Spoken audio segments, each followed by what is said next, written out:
Hi, my name is Ricky Tran, and now I'm going to explain to you how to use your Scout navigation using voice command, assuming that your phone is already paired as you're driving. First, what I'm going to do is I'm going to put the car in drive. Both my hands are on the steering wheel. I'm moving. My Scout nav is connected to my car. Next, I'm going to hit the voice command with both hands on the steering wheel. I'm going to hit the voice command button, and I'm going to say the name, category, or address of a point of interest. Find Graceland, Memphis, Tennessee. Want or say none of these. Whoa! Number 1. Showing the results for Graceland.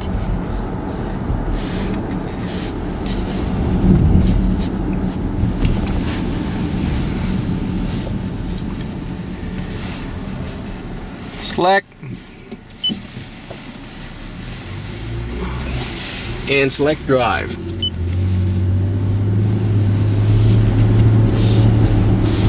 Select.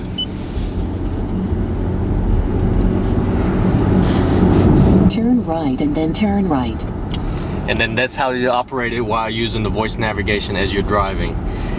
There's only a few times that I have to take my hand off the steering wheel just to make my selection after the voice nav, but after that, it's telling me where to go as I'm driving. 100 feet turn right to Haddington Drive. Turn right to Haddington Drive.